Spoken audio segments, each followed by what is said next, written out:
एक गांव में एक दर्जी रहता था। वह नेकदिल, दयालु और मिलनसार था। सभी गांव वाले अपने कपड़े उसी को सीने दिया करते थे। एक दिन दर्जी की दुकान में एक हाथी आया।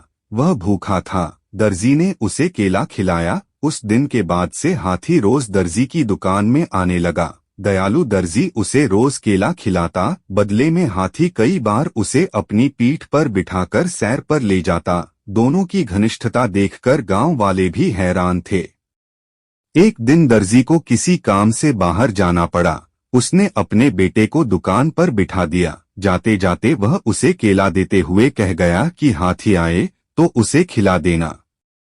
दर्जी का बेटा बड़ा शरारती था। दर्जी के जाते ही उसने केला खुद खा लिया। जब हाथी आया तो उसके शैतानी दिमाग में एक शरारत सूझी। उसने एक सुई ली और उसे अपने पीछे छुपाकर हाथी के पास गया।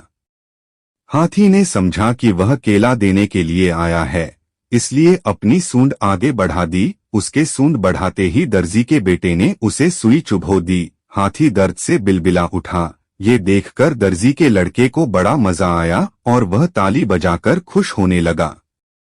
दर्द से बिलबिलाता हाथी गांव की नदी की ओर भागा। वहां जाकर उसने अपनी सूंड पानी में डाल दी। कुछ देर नदी के शीतल जल में रहकर उसे राहत महसूस हुई। उसे दर्जी के लड़के पर बड़ा गुस्सा आ रहा था। उसने उसे सबक सिखाने की ठानी और अपनी सूंड में कीचड़ भरकर दर्जी की दुकान की तरफ बढ़ा। दर्जी के लड़के ने जब फिर से हाथी को आते देखा तो सुई लेकर बाहर आ गया।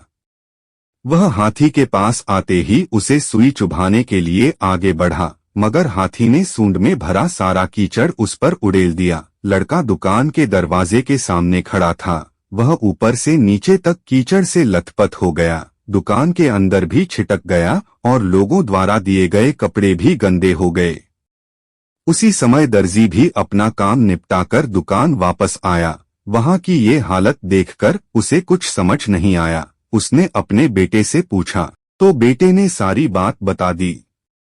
दर्जी ने बेटे को समझाया कि तुमने हाथी के साथ बुरा व्यवहार किया है, इसलिए उसने भी तुम्हारे साथ वैसा ही व्यवहार किया है। जैसा व्यवहार करोगे वैसा ही पाओगे। आज के बाद किसी के साथ बुरा मत करना।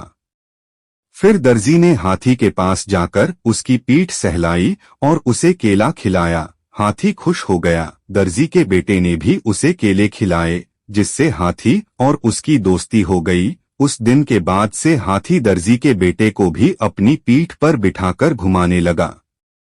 अब दर्जी के बेटे ने शरारत छोड़ दी और सबसे अच्छा व्यवहार करने लगा। सीख: जैसा करोगे वैसा भरोगे। जैसा व्यवहार दूसरों से चाहते हो वैसा व्यवहार दूसरों के साथ करो। बुरे काम का बुरा नतीजा।